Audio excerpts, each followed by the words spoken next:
so that they have a communal content instead of a secular content. And the Vajpayee government pursued right-wing economic policy. ఆలోచనలు వాటిని కూడా చొప్పించడం ద్వారా హిందూ ప్రజానికి అందరినీ కూడా తన చుట్టూ తిప్పుకుని ఆ రకంగా ఓట్లన్నింటినీ కూడా సంపాదించుకుని యూపీలో ఎక్కువ మెజారిటీ సంపాదించింది. ప్రతి మంత్రి కూడా ఖచ్చితంగా ఆర్ఎస్ఎస్ వాళ్ళతో సంబంధాలు పెట్టుకుని ఆర్ఎస్ఎస్ వాళ్ళని సంప్రదిస్తూ ఆ రకంగా తమ కార్యకలాపాలు ఎలాగని వాళ్ళ దగ్గర నుంచి ఆ గైడెన్స్ అనేటువంటిది తీసుకునేటువంటి పరిస్థితి. Impact on the status of women in our society. Already we are saying చూపించడానికి ప్రయత్నం అనేటువంటిది చేయడం జరిగింది. టెక్స్ట్ బుక్లని వాటిలోని కూడా ఈ మతాలనేటువంటి అందరికీ కూడా జరుగుతుంది. మన్మోహన్ సింగ్ ప్రభుత్వం ఉన్నప్పటికీ కూడా మన్మోహన్ సింగ్ ప్రభుత్వం ఇంతకుముందు మన్మోహన్ సింగ్ ప్రభుత్వం 10 ఏళ్ల పాటు పరిపాలించినప్పుడు కూడా నయా విధానాలను అమలు చేసినప్పుడు పూర్తిగా అది ఎప్పుడు సఫలం కావాలనేటువంటిది జరిగింది. ఇప్పుడు మాత్రం ఖచ్చితంగా నరేంద్ర మోడీ గవర్నమెంట్ పూర్తిగా మెజారిటీ సంపాదించి ఇతర పార్టీలు ఏ సపోర్టు లేకపోయినటువంటి పరిస్థితుల్లో. Now it is 5 months since the Modi government took office, and in these 5 months it has become amply clear the direction that this government will take in economic policies, ordnance and Indian defence industry. So they are going ahead in the coming session of. For a long time it has been only 26% in the insurance sector, but now they are going to increase it to 49%. So all across the board, they are going to increase the penetration of foreign capital in the different, strategically hostile to the public sector. They want outright privatization of the economy, profitable public sector units, the ONGC, the NHPC and the Coal India.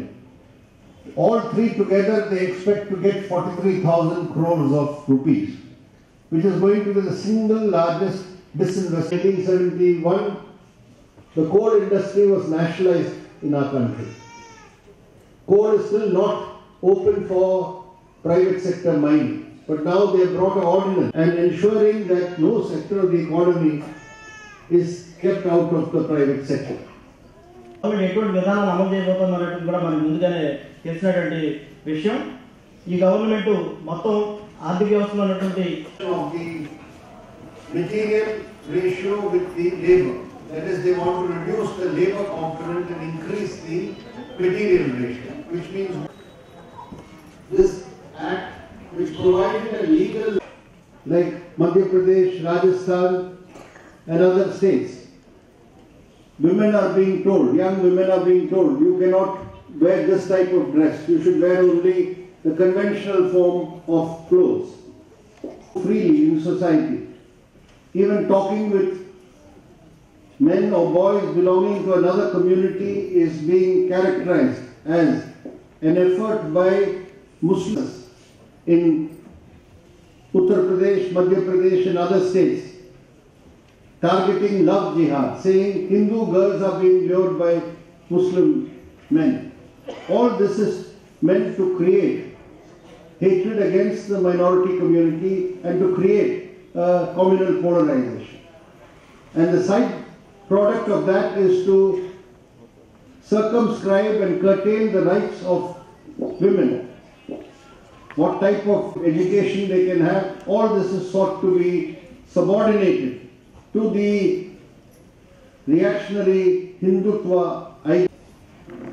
ఈ ప్రతిఘాత ఆలోచనలోనే మరొక ప్రమాదం మహిళలకు వ్యతిరేకంగా జరుగుతుంది. మహిళల మీద దాడి అనేటువంటి విపరీతంగా పెరుగుతుంది. వాళ్ళ హక్కులు జరుగుతుంది. ఇప్పటికే బీజేపీ పరిపాలిస్తున్నటువంటి మధ్యప్రదేశ్, రాజస్థాన్ రాష్ట్రాల్లో మహిళల యొక్క హక్కుల మీద వాటి మీద కూడా దాడి అనేటువంటి జరుగుతుంది.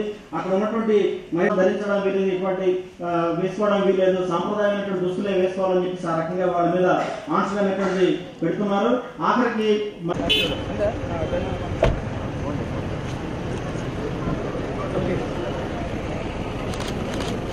Thank you, Camera, for your kind attention. Hudhud తీవ్ర తుఫాన్కి విశాఖ నగరం, విశాఖ జిల్లా తీవ్రంగా నష్టపోవటం జరిగింది. సుమారు 65 లక్షల వేల కోట్ల రూపాయలు నష్టపోయారనేటువంటిది ప్రభుత్వ అంచనా కూడా వేస్తూ ఉన్నది. కానీ నష్టపోయినటువంటి వాళ్ళని ఆదుకోవటంలో రాష్ట్ర ప్రభుత్వం అనేటువంటిది చాలా చిన్న చూపు చూస్తూ ఉన్నది. వేలల్లో ₹1,00,000 ₹2,00,000 కూడా ఇల్లు కోల్పోయినటువంటి వాళ్ళకి ₹5,000 నష్టపరిహారం ఇస్తామని రాష్ట్ర ప్రభుత్వం ప్రకటన చేసింది. చివరికి నష్టపోయినటువంటి వాళ్ళని గుర్తించేటటువంటి దాంట్లో రకరకాలైనటువంటి నిబంధనలు పెట్టి ఇల్లు రేకులు రెండే పగిలిపోయి ఇంటి మీద ఇల్లు ఉంది కాబట్టి అది ఇల్లు పోయినప్పటికీ సరే ఇంటి మీద ఇల్లు ఉన్నటువంటి వాళ్ళని మేము నమోదు చేయమనేటువంటి, లేకపోతే మీ కొండల మీద ఉన్నాము లేకపోతే దేవస్థానం భూముల్లో ఉన్నాము మిమ్మల్ని అందరిని కూడా మేము నమోదు చేయము నష్టపరిహారం అని రకరకాలైన నిబంధనలు పెట్టి రాష్ట్ర ప్రభుత్వము లబ్ధిదారుల్ని తగ్గించేటటువంటి చర్యలు అనేటువంటి చేపట్టింది. వాస్తవంగా విశాఖ నగరంలో 80,000 మంది సుమారుగా ఇల్లు కోల్పోయారు. అటువంటి వాళ్ళని కేవలం 38,000 మాత్రమే మేము నష్టపరిహారం 5,000 చొప్పున 6,500 చొప్పున ఇస్తామని రాష్ట్ర ప్రభుత్వం అనేటువంటిది చెప్పడం అనేది చాలా అన్యాయమైనటువంటిది. మేము చెప్పేది ఏంటంటే 5,000 ఇవన్నీ కాదు, ₹50,000 నష్టపోయినటువంటి వాళ్ళకి ఇవ్వాలి. అందరికీ రాష్ట్ర ప్రభుత్వమే పూర్తిగా పక్కా ఇల్లు నిర్మించాలనేటువంటిది మేము రాష్ట్ర ముఖ్యమంత్రి గారికి తెలియజేస్తున్నాము. అలాగే రెండవది, ప్రపంచ బ్యాంక్ యొక్క రుణాలు, కార్పొరేట్ యొక్క వాళ్ళ ద్వారా భూముల్లో ఉండేటటువంటి ఇల్లు కట్టుకున్నటువంటి వాళ్ళందరూ కూడా ఇల్లు తొలగించేసి 50% ప్రైవేట్ కార్పొరేట్ వాళ్ళకి ఇచ్చి 50% ఇళ్లలో ఇంటి మీద ఇల్లు 4 అంతస్తులు కట్టిస్తామనేది ముఖ్యమంత్రి ప్రకటన చేయడాన్ని మేము సిపిఎం పార్టీగా తీవ్రంగా వ్యతిరేకిస్తున్నాం.